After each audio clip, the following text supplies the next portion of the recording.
हम कभी कभी सक्सेस को अपने नज़रिए से देखने लगते हैं। हमें लगता है कि ज़्यादा फिल्मों का मतलब सक्सेस है। दोनों ही फिल्मों में अंधविश्वास के खिलाफ बात की गई है। मैं अंधविश्वास के खिलाफ। तो ये काय को फेंका तू नीचे, काय को? काला मामा क्या फर्क पड़ता है? काला क्या फर्क पड़ता है?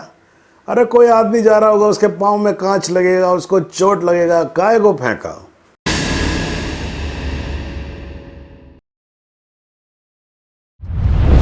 क्या मुझे अब भी आपको ये बताना पड़ेगा कि इस वक्त हमारे साथ कौन है?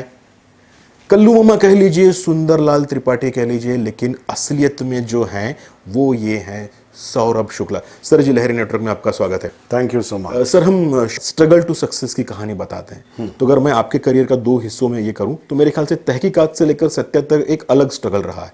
तहकीकात के बारे में जानना चाहेंगे। तो तहकीकात करने से पहले मैं मुंबई शहर नहीं आया था और मैं दिल्ली में काम करता था, नेशनल स्कूल ऑफ ड्रामा में, जहां मेरी मुलाकात शेखर कपूर से हुई। और शेखर कपूर फिल्म बना रहे थे बैंडिट क्वीन, और सीमा बिस्वास जो मेरी कलीग थी, मेरे साथ काम करती थी हमारे पेट्री कंपनी में, she was playing the lead part bandit queen. And Shekhar ने मुझे एक नाटक में देखा था and he specially created a role for me in that film, which was a very important character, जो उन्होंने मुझे बताया भी था बाद में कि स्पेशली वो लिखा हुआ नहीं था पहले फिल्म में, बाद में वो कैलाश का कैरेक्टर जो था वो उन्होंने लिखा। शेखर जो थे, एक दिन बैठे हुए थे बैंडिट क्वीन के दौरान हम लोग लोकेशन पे, तो उन्होंने मुझसे पूछा कि सौरभ, तेरे को अब बता क्या ज़्यादा अच्छा लगता है, थिएटर या सिनेमा? तो मैंने कहा सर, एक्टर के तौर पे तो थिएटर ही अच्छा लगता है, और सिनेमा और बाकी चीज़ों की वजह से बहुत अच्छा लगता है। फिर हम लोग थोड़ी देर चुप रहे, फिर मैंने कहा कि मैं आपसे एक बात कहना चाहता हूँ कि मैं मुंबई आऊँगा और तब आप मुझे मना मत कीजिएगा। तो वो देखते रहे मेरी तरफ। मैंने कहा सॉरी, मैं ये नहीं कह रहा कि आप मैं एज एन एक्टर आऊँगा, मैं एज एन असिस्टेंट डायरेक्टर आऊँगा और आप प्लीज़ मुझे एज एन असिस्टेंट डायरेक्टर अपने अंडर में ले लीजिएगा। तो वो हंसने लगे और उन्होंने कहा तो चिंता मत कर, मैं तुझे एज एन एक्टर बुलाऊँगा। तो मुझे लगा कि ये बात एक ऐसे ही, जैसे कहते हैं ना, कॉर्डियली एक बात आपको कह दी गई है कि भाई नहीं नहीं आपको ज़रूर बुलाएंगे, ऐसा था। लेकिन शेखर ने अपना वायदा पूरा किया और फिल्म बनी। फिल्म बनने के बाद मैं रेपेट्री में ही काम कर रहा था और एक दिन वो आए दिल्ली और फ़ोन करके उन्होंने मुझे बुलाया और उन्होंने कहा तू अपना सामान पैक कर और मुंबई चल। तो मैंने कहा किस लिए? कहले मुंबई किस लिए जाते हैं? मुंबई किस लिए जाते हैं, बिल्कुल। तो मैं बस सामान पैक करके यहाँ आ गया। वो मेरी ज़िंदगी की पहली फ़्लाइट थी जो मैंने पकड़ी। तो बहुत सही फ्लाइट पकड़ी सर आपने, वरना हम आपको बहुत मिस करते, सीरियसली। तो मैं यहाँ आया, मुझे कुछ नहीं मालूम था, और जब मैं यहाँ आया तो मुझे पता लगा कि मेरा एक कांस्टेंट रोल है एक सीरीज़ में जिसका नाम है तहकीकात, जिसके शुरू के 2 एपिसोड जो हैं शेखर कपूर डायरेक्ट करने वाले थे, उन्होंने किया भी, और उसमें मेरा साथ होने वाला था विजय आनंद साहब के साथ। That was like a dream come true, because Vijay Anand साहब जो हैं मेरे one of the most favourite directors जो हैं वो रहे, और ऐसे मेरी तहकीकात की शुरुआत हुई। तो ये कहानी जो तहकीकात की है। तो सर, सत्या के लिए मैंने ये सुना था कि मनोज वाजपेयी ने आपको अनुराग कश्यप से मिलवाया था और कहा था कि सत्या की पटकथा जो है, ये जो पटकथा का जो बाकी काम है ये बेहतर तरीके से कर सकते हैं। ये कहानी कुछ ऐसी या कुछ अलग है? नहीं, ये कहानी अलग है। ये कहानी ऐसी है, जैसे आपको एक वर्जन मालूम है, वैसे मुझे जो वर्जन मालूम है, जो असली वर्जन होगा, मेरा तो वर्जन सुना सुनाया वर्जन है। तो उसमें ऐसा हुआ था कि सत्या के ऊपर रामू काफ़ी समय से काम कर रहे थे और अनुराग उनके असिस्टेंट होते थे, और अनुराग उनके साथ राइटिंग में काम कर रहे थे। और फिर रामू ने उनको कहा कि I need another writer for this film. तो अनुराग मुझसे उम्र में भी छोटे हैं, उन्होंने अपने करियर की शुरुआत भी मेरे बाद की थी, तो उन्होंने मेरा काम देखा हुआ था। मैं अनुराग को उतना जानता नहीं था उस वक्त, लेकिन दिल्ली में उन्होंने मेरा काम देखा था और मुंबई में भी उन्होंने मेरा काम देखा था। somehow he knew about my writing work, so अनुराग ने रामू को सजेस्ट किया कि हमें सौरभ को लेके आना चाहिए। तो रामू ने कहा बुलाइए। तो मेरे पास फ़ोन आया। अब वर्जन जो है वो यहाँ से है कि मुझे अनुराग का फ़ोन आया, उन्होंने कहा कि सर रामू सर आपसे मिलना चाहते हैं। तो मैंने कहा ठीक है। मुझे कुछ ऐसा अंदाज़ा लगा कि मैं जब रामू से मिलने जा रहा था तो मुझे इस बात का अंदाज़ा लगा कि शायद ये राइटिंग का काम होगा। तो मैं सोच के गया था कि मैं फिल्म करूँगा नहीं, क्योंकि मैं लिखना नहीं चाहता था। तो मैं रामू के घर पहुँचा तो अनुराग थे, मनोज। उसी वक्त मुझे पता लगा कि मनोज जो है उस फिल्म में है। हालांकि मनोज मेरे बहुत प्रिय मित्र हैं, लेकिन ये बात मुझे पता नहीं थी। और रामू ने जो पहली लाइन कही, उन्होंने कहा कि I want you to do a role in the film. जो आपके लिए ड्रीम था कि मैं लिखना नहीं चाहता, मैं ऑन एयर आना चाहता हूँ। तो मैं फंस गया। हाँ। मैंने कहा अगर इन्होंने लिखने को बोला तो अगर मैंने मना किया तो रोल भी रोल भी जाएगा, फिर प्रॉब्लम हो जाएगी। हाँ। So that's how I ended up writing Satya. और सत्या में जब लिखना मैंने शुरू किया तो मैं और अनुराग, हम दोनों ने उसको मिल के लिखा। और ऐसा नहीं है कि मनोज ने डेफिनेटली बोला होगा अनुराग को, लेकिन और उस वजह से ये जो ख्याल है कुछ लोगों का कि मनोज का रोल जो है वो बहुत तगड़ा इसलिए हुआ क्योंकि राइटर्स जो थे वो दोस्त थे, ऐसा नहीं है। क्योंकि अगर ऐसा होता तो मैं सबसे तगड़ा रोल अपने लिए लिखता, अपने दोस्त के लिए बाद में लिखता। बट सर, अगर सेकंड हाँ, भी अगर रोल बोला जाए हो गया तो लोग भीखू के बाद सत्या को नहीं याद करते, लोग भीखू के बाद कल्लू मामा को ही याद करते जी। हैं। लेकिन अगर आप मैं ये नहीं बोल रहा हूँ कि आपने अपना रोल तगड़ा किया, जी, बट वो दैट सूट्स यू आल्सो। एक चीज़ है मैं आपको यहाँ बताना चाहूँगा, जो रामू ने मुझे कॉम्प्लीमेंट दिया था पहला, जब मैंने उनको पहला ड्राफ्ट दिया था सत्या का, he said I am very happy because you are acting in this film, और तुमने अपना कैरेक्टर जो है वो इंटरवल से जस्ट थोड़ा सा पहले तुम लेके आए हो। So if you see the length wise Kallu मामा's character is not that big a role. Okay, उसके कुछ चुनिंदा सीन्स हैं। और ऐसा नहीं होता है कि अगर राइटर एक्टर भी है तो वो अपने सीन लिख दे और वैसे के वैसे ही शूट हो जाए। वैसा नहीं होता। ऐसा एडिटिंग टेबल पे डायरेक्टर जो है वो बहुत इंपॉर्टेंट होता है, वो देखता है। तो मैं हमेशा एक चीज़ कहता हूँ कि सत्या 2 राइटर्स ने नहीं लिखी थी, सत्या जो है 3 राइटर्स ने लिखी थी। सौरभ शुक्ला, अनुराग कश्यप और राम गोपाल वर्मा। अच्छा, राम गोपाल वर्मा ने भी। जी, मतलब एक डायरेक्टर जो है वो फिल्म डेफिनेटली लिखता ही लिखता है। उन्होंने फिजिकली नहीं लिखी थी, लेकिन राइटर के तौर पे उनका जो पार्टिसिपेशन था वो बहुत ज़्यादा था। और एक चौथा राइटर भी है फिल्म में, वो है एक्टर्स। क्योंकि एक्टर्स ने इतना इम्प्रोवाइज किया था उसको, that is almost like the part of writing in that film, and that is the beauty of that film. लेकिन सर, अगर मैं ये कहूँ कि सत्या के बाद कई लोग सेट हो गए अच्छी तरीके से, मनोज वाजपेयी भीखू के रोल के बाद और अलग उनको फिल्में मिली, अनुराग कश्यप अलग से सेटल हो गए, राम गोपाल वर्मा भी सेटल हो गए, लेकिन उतना फायदा कहीं आपको नहीं मिला, ऐसा मेरा सोचना है। नहीं, ये मेरे ख्याल से ये नज़रिया ठीक नहीं है। क्योंकि सत्या के बाद अनुराग कश्यप को बहुत सालों तक बहुत स्ट्रगल करना पड़ा। अगर आप सत्या के बाद अगर उनकी पहली सक्सेसफुल फिल्म जहाँ से उनको नोटिस किया गया, अगर वो आप देखेंगे तो वो है देवडी, जिसमें एक बहुत लंबा वक्फा है। उसके बीच में उन्होंने एक बहुत अच्छी फिल्म की जिसका नाम है ब्लैक फ्राइडे, जिसके बारे में कुछ लोगों ने बात की मगर उसको एक्सेप्ट नहीं किया गया on a commercial level, where as Dev D को ज़्यादा एक्सेप्ट किया गया। सो अनुराग का स्ट्रगल बहुत बड़ा स्ट्रगल रहा है। मनोज बहुत फेमस हो गए थे, मनोज को बहुत सारे रोल्स मिले, लेकिन उसके बावजूद मनोज को भी बहुत स्ट्रगल करना पड़ा, और वैसा ही स्ट्रगल मुझे भी करना पड़ा।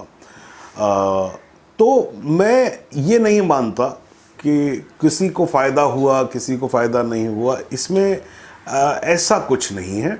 हर एक का अपना समय होता है, हर एक की अपनी एक चाह होती है। हम कभी कभी सक्सेस को अपने नज़रिए से देखने लगते हैं। हमें लगता है कि ज़्यादा फिल्मों का मतलब सक्सेस है एट टाइम्स। तो एक आदमी अगर ज़्यादा फिल्मों में दिखाई दे रहा है तो वो ज़्यादा सक्सेसफुल आदमी है। लेकिन किसी का नज़रिया ये भी हो सकता है कि मेरी जो मैं फिल्म कर रहा हूँ, it has a meaning, it has a value, and if you do that film that is a parameter of success.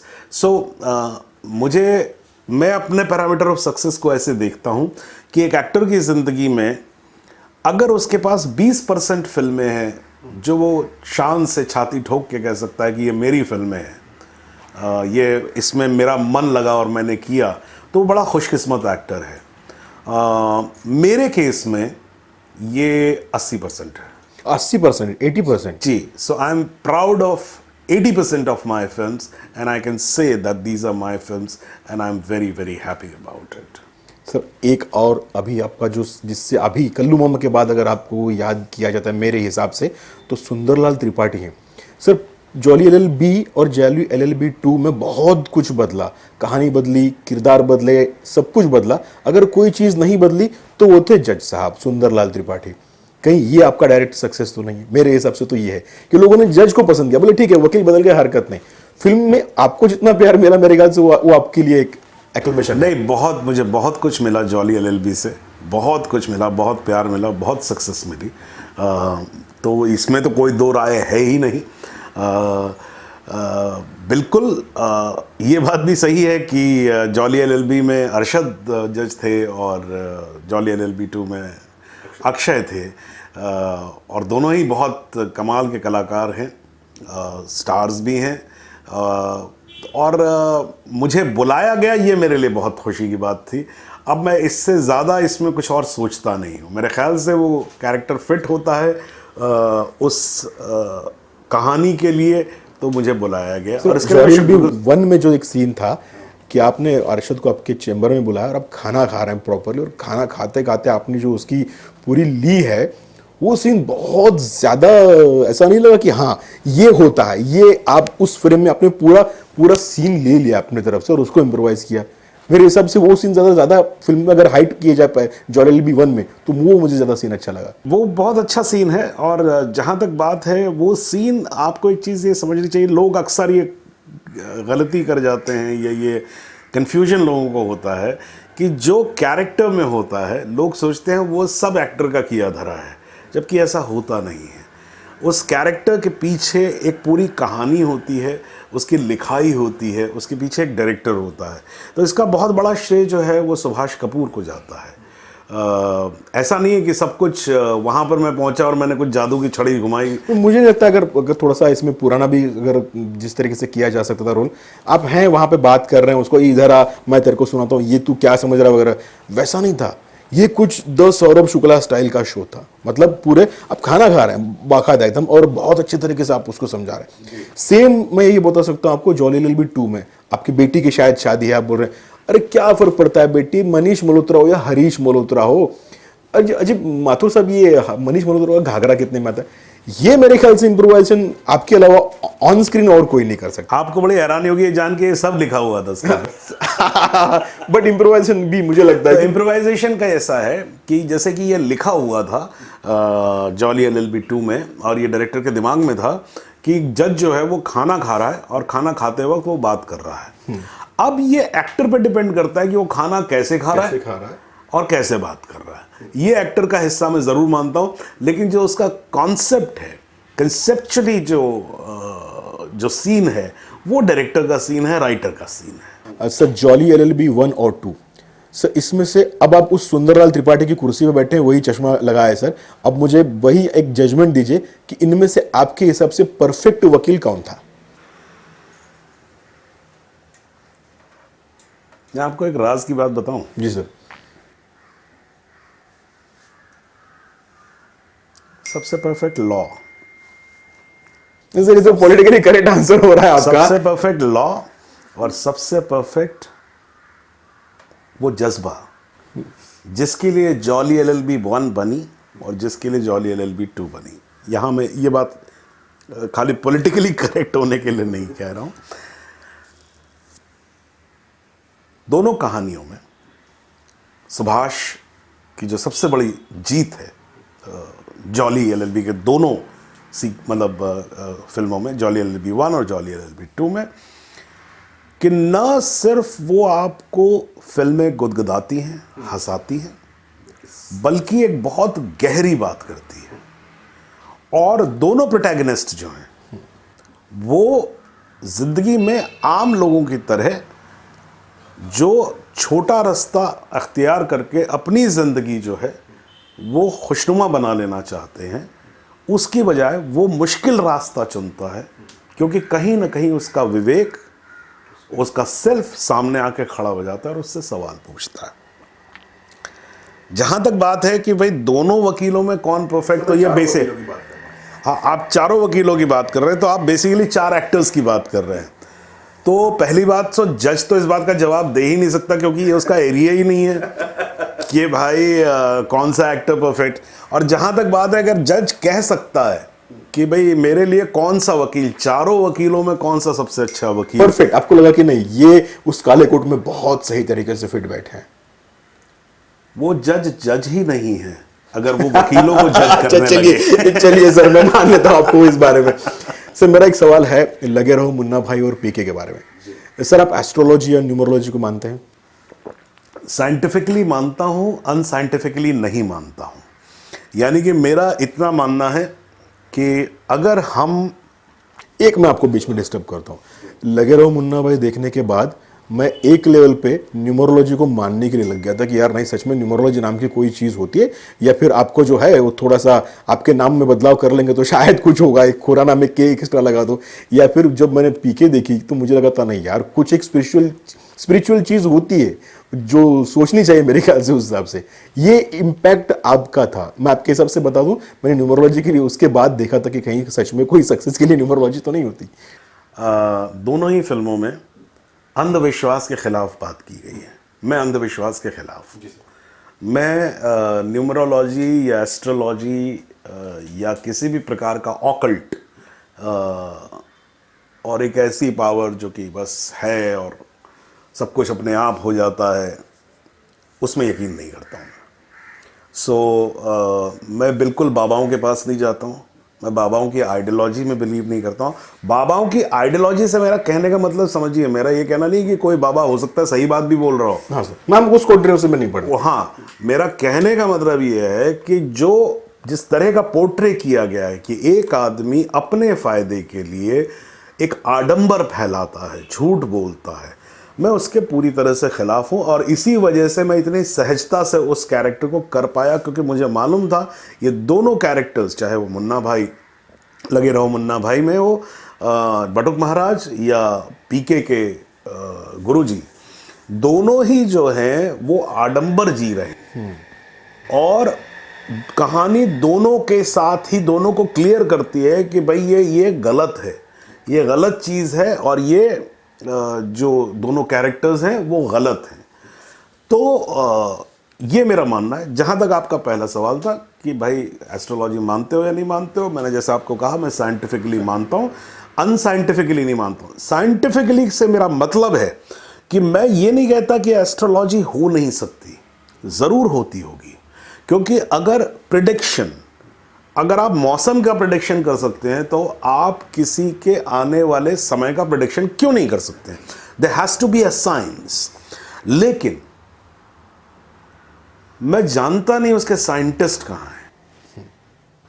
अगर इस साइंस का कोई साइंटिस्ट, सच्चा साइंटिस्ट है, तो मैं ज़रूर यकीन करूंगा उस पर। लेकिन अभी तक मुझे कोई साइंटिफिक आंसर नहीं मिलता है, इसलिए मैं इसमें नहीं पढ़ता हूं।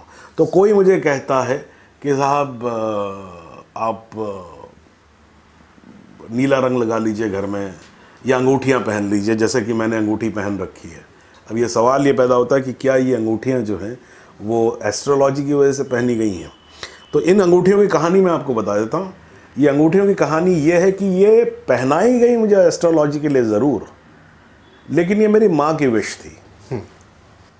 तो मैंने अपनी माँ की विश के लिए कि अच्छा ठीक है, अगर मेरी माँ को इससे खुशी मिलती है तो मैं पहन लेता हूँ, लेकिन मुझे इससे फ़र्क नहीं पड़ता कि मैं इसे पहनूँ या ना पहनूँ, क्योंकि इसको पहनने से कुछ नहीं होगा। जब तक मैं अपने कंप्यूटर पे काम नहीं करूँगा या जब तक मैं कैमरे के सामने खड़ा होकर एक्ट नहीं करूँगा, कुछ नहीं होने वाला। और उसके लिए मैं जब तक पढ़ूँगा नहीं, जब तक मैं मेहनत नहीं करूँगा, कुछ नहीं होने वाला। तो ये सब कुछ बातें हैं जिनमें मैं यकीन करता हूँ। सर आपके कुछ दोस्तों के बारे में मुझे पूछना है। ये ऐसा मुझे ऐसा क्यों लगता है कि खास आपका एक दोस्त है जिनके साथ में आप फिल्में बनाते हैं, शायद मनोज वाजपेयी हो या फिर विनय पाठक हो, रणवीर शौरी हो, रजत कपूर हो, आपने मिथ्या भी उन्हीं के लिए लिखी, आपने डायरेक्ट भी की, तो कोई खास दोस्ताना कनेक्शन है? रजत मेरे बहुत अच्छे और बहुत करीबी दोस्त हैं। मैंने अपने जीवन में बहुत सारी चीज़ें रजत से सीखी हैं, संयम सीखा है, बहुत बहुत सारी। रजत मुझे बहुत पसंद करते हैं और मेरी संगति से भी उन्हें बहुत कुछ मिला होगा, आई एम श्योर। तो ये एक म्यूचुअल अंडरस्टैंडिंग है। जहाँ तक बात है दोस्ती की, मैं ज़रा हमेशा ये बात कहता हूँ कि मेरे दोस्त कौन हुए? मेरे दोस्त वो हुए जिनकी तरफ मैं सम्मान से देखता हूँ। I look up to them, है ना। तो जो भी ऐसा कलाकार रहा, ऐसा व्यक्तित्व रहा जो कि मुझे लगा कि नहीं यार, इस इंसान से मैं ज़िंदगी में बहुत कुछ सीख सकता हूँ और मुझे इसके सानिध्य में रहना चाहिए, इसके कंपनी में रहना चाहिए, वो मेरा दोस्त बना। और यही वाइस वर्सा भी है ना। तो एक दोस्ती की परिभाषा लोग अक्सर कहने लगते हैं कि भाई दोस्ती की परिभाषा, दोस्त तो बिना किसी उसके होना चाहिए। ऐसा नहीं है। मेरे बहुत सारे दोस्त हैं, बहुत सारे ऐसे दोस्त हैं जिनके बारे में लोग नहीं जानते हैं और वो मेरे बहुत अच्छे दोस्त हैं, लेकिन उनके सानिध्य से, उनकी कंपनी से मुझे कुछ और मिलता है। कंफर्ट जोन ज़्यादा है इनके साथ काम करने में। कंफर्ट जोन तो है ही है, ऑब्वियसली कंफर्ट जोन हो ही जाता है, लेकिन साथ ही साथ क्यों नहीं, हर अच्छा कलाकार जो है वो मेरा अच्छा दोस्त हो जाता है ना। सुभाष कपूर मेरे बहुत अच्छे दोस्त हैं, बहुत बहुत अच्छे दोस्त हैं, और वो आज से नहीं है। मतलब वो जब जॉली बनाई थी उससे पहले, हम लोग उससे 1-1.5 साल पहले मिले थे न्यूयॉर्क में, और उनकी फिल्म मैंने देखी थी फंस गए रे ओबामा, वो मुझे बहुत अच्छी लगी थी। तो मैंने उनकी तारीफ़ की, उन्होंने कहा यार तुम बहुत अच्छा है। तो जब आपने तारीफ़ की तो फिर आप थोड़ा वक्त भी साथ गुजारना चाहते हैं, तो मैंने कहा चलो यार एक कहीं बैठ के कॉफ़ी पीते हैं। तो कॉफ़ी भी, फिर हमने कहा कि चलो डिनर भी साथ करते हैं, और ऐसे करते करते दोस्ती हो जाती है। तो रजत बहुत अच्छे दोस्त हैं मेरे, विनय बहुत अच्छे दोस्त हैं, रणवीर भी बहुत अच्छे दोस्त हैं। तो मेरे दोस्तों की फहरिस्त बहुत लंबी है। अनुराग बासु मेरे बड़े अच्छे दोस्त हैं। बर्फी, तो जिस फिल्म की अभी तक बात नहीं हुई है, जिसने एक्चुअली मुझे एक समय में जो मेरे करियर में, जो आपने जो कहा कि सेकंड फेज आपका शुरू होता है, वो अनुराग बासु की फिल्म से शुरू होता है, बर्फी से शुरू होता है। मैंने जिस साल बर्फी की थी, मैंने उसी साल जॉली की थी, और बर्फी को भी उतना ही सराहा गया था और जॉली को भी सराहा गया था। तो it's a mix of things. So बहुत सारे दोस्त हैं मेरे, और सभी बहुत अच्छे दोस्त हैं। कुछ दोस्तों से मिलना अब कम हो पाता है, कुछ लोगों से आप लगातार मिलते रहते हैं, ये तो जीवन है। सर एक आखिरी सवाल, कोई ऐसी फिल्म जो लगता है कि नहीं यार ये मैं करता तो, क्योंकि अभी भी वो जो कल्लू मामा का जो सीन है आखिरी का, जब भिक्कू को गोली लगती है, तो कईयों ने बोला यार ये सीन मुझे करने को मिलता तो ऐसा कोई लगता है आपको कि यार ये मुझे करने को मिलता तो? देखिए, मेरे मन में कभी ये सवाल नहीं आता है कि अगर मेरी जगह कोई और एक्टर इसे करता तो कैसा करता। तो जब ये सवाल मेरे मन में नहीं आता, तो मेरे मन में ये सवाल भी नहीं आता कि अगर मैं किसी और एक्टर का रोल करता तो मैं कैसा करता। मैं कभी सोचता ही नहीं हूँ इस बारे में। मैंने कभी नहीं सोचा कि अरे नहीं यार ये मैं करता, अरे अच्छा है तभी तो मैंने सोचा कि मैं करता तो मतलब उस आदमी ने अच्छा ही किया है। तो जब अच्छा किया तो अच्छा किया, फिर उसमें अच्छे को और क्या परेशानी क्या है, उसको बिगाड़ना कैसा फिर? नहीं सर, अरे आप बिगाड़ेंगे थोड़ी ना, क्या बात कर रहे हैं सर। लहरे में आपने इतना हमारे लिए टाइम दिया, आपका बहुत बहुत शुक्रिया। आपके आने वाले सभी प्रोजेक्ट्स को हमारी तरफ से शुभकामनाएं sir. Thank you so much. तो ये काय को फेंका तू नीचे, काय को? काला मामा क्या फर्क पड़ता है? काला क्या फर्क पड़ता है? अरे कोई आदमी जा रहा होगा, उसके पाँव में कांच लगेगा, उसको चोट लगेगा, काय को फेंका?